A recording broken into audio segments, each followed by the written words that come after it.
है। थोड़ा सा इसको आसान भाषा में समझने का प्रयास करेंगे।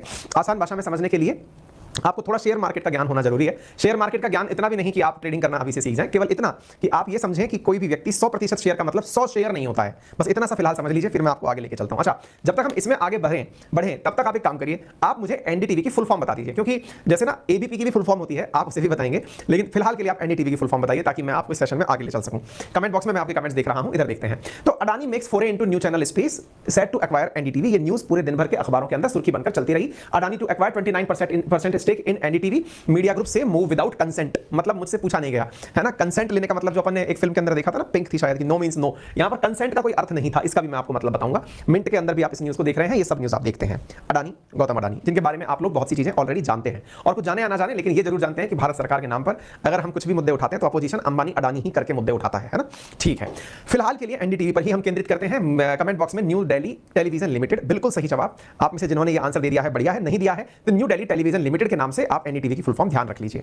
चलिए शुरू करते हैं साथियों। एनडीटीवी जो न्यूज चैनल है, इसकी शुरुआत 1988 में इन दो लोगों ने मिलकर की थी। किन किन ने? राधिका रॉय और प्रणय रॉय। ठीक है, ये दो लोग जिन्होंने मिलकर के, हस्बैंड वाइफ हैं दोनों, इन्होंने मिलकर के इस कंपनी की शुरुआत की।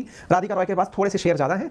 आप इन दोनों के शेयर मिला लेंगे तो 15 दूना 30, लगभग 32% के आसपास इन दोनों के पास शेयर हैं। ठीक है, इसके अतिरिक्त इस 100% कंपनी के अंदर जो हिस्सेदारी है वो यहां पर एक कंपनी की और है, जिसका नाम है 29.18% शेयर।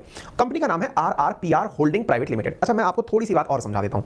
ये RRPR रटना आसान होगा, समझना भी आसान होगा। फिलहाल के लिए ये समझ लीजिए कि RRPR कोई टफ नाम नहीं है, ये असल में राधिका रॉय और प्रणय रॉय ही है। ये जो दो लोग आपको यहां दिख रहे हैं, इन्होंने अपने अपने नाम से तो इतने परसेंटेज शेयर लिए हुए हैं, और दोनों ने मिलाकर के जो कंपनी बनाई हुई है, उस कंपनी ने 29.18%। कंफ्यूज नहीं होना है इस बात को लेकर कि ये और ये दोनों एक ही शेयर है, नहीं। 29.18% अलग शेयर है और ये 32 के आसपास का शेयर अलग शेयर है। लगभग इन दोनों को अगर मिला दिया जाए तो एनडीटीवी का 61% शेयर बनकर आता है। ठीक है, ये हो गया आरआरपीआर की कहानी। यहां तक मुझे लगता है कि आपको बातें समझ में आ रही होंगी।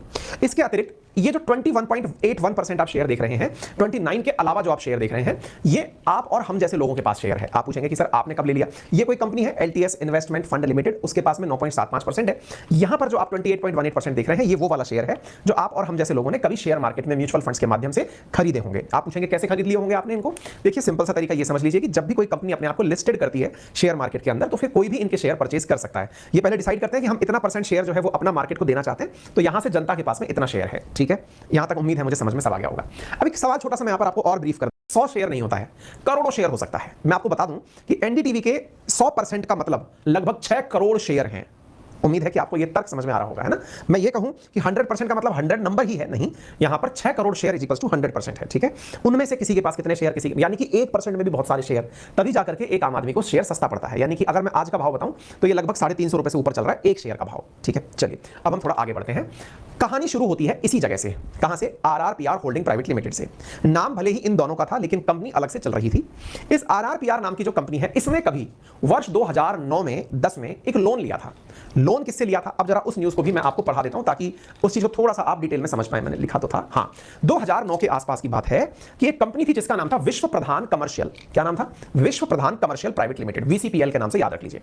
लोन में RRPR ने यह कहा था कि मैं अगर लोन ना चुका पाऊं, है ना भाई, जैसे कि आपने किसी से कर्ज लिया, तो कर्ज लेते समय आप क्या कहते हैं कि मेरा ये सामान गिरवी रहा, अगर मैं सामान कर्ज नहीं चुका पाया तो आप मेरा ये सामान ले लेना। यही तो करते हैं ना अपन, बैंक से लोन लेते हैं, किसी भी प्रकार किसी व्यक्ति से लोन लेते हैं, तो हम कोई म्यूचुअल असेट एक कंसेंट के साथ रखते हैं सेफ लोन्स में। इस कंपनी ने, RRPR ने VCPL के साथ जब वो किया था, विश्व प्रधान कमर्शियल प्राइवेट लिमिटेड से, तो इनके साथ क्या कहा था कि यदि हम आपका लोन ना चुका पाए तो आप हमारे लोन को ही किसमें बदल देना? शेयर में बदल देना। या यूं समझिए कि आप उस लोन के बदले आप हमारी कंपनी के अंदर से हमारा जो हिस्सा है वो ले लेना। ठीक है, ये कब की बात है? 2009 की।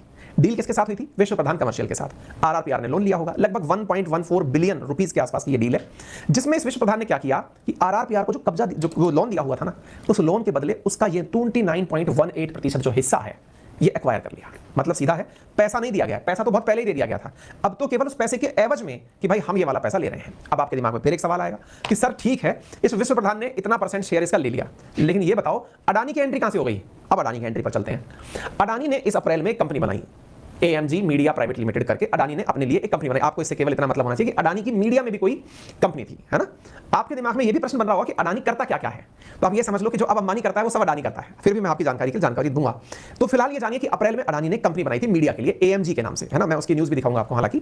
तो जो कंपनी बनाई थी ना अडानी ने, न्यूज में कहीं आगे पीछे लिख दिया हूं, ये देखिए अप्रैल में बनाई थी, इसका नाम था AMG, है ना। ये जो AMG नेटवर्क्स के नाम से अडानी ने कंपनी बनाई, इसने इस विश्व प्रधान नाम की कंपनी को खरीद लिया। देखो फिर से RRPR को किसने खरीदा? विश्व प्रधान ने। विश्व प्रधान ने क्यों खरीदा? क्योंकि विश्व प्रधान ने कभी इसको लोन दिया था। विश्व प्रधान को किसने खरीद लिया? AMG ने। AMG किसकी कंपनी है? अडानी की। ओवरऑल क्या हुआ? AMG के पास कौन आ गया? RRPR आ गया। मतलब ये जो बीच का विश्व प्रधान है इसको भूल जाओ आप, यूं समझ लो कि इसने इसको ले लिया। अब आप पूछेंगे सर कभी उसको NDTV को ये पता भी नहीं होगा कि ये कभी अडानी के पास चली जाएगी। क्यों पता नहीं होगा? क्योंकि इनडायरेक्टली परचेज किया गया, डायरेक्टली नहीं किया गया कि RRPR को आए और खरीद लिया, नहीं, उसको लोन देने वाली कंपनी को खरीद लिया, तो ऑटोमेटिक उसकी हो गई। मामला क्लियर? इसलिए इसे इनडायरेक्ट कहा जा रहा है। अप्रत्यक्ष तरीके से अडानी ने 29.18% NDTV का अपने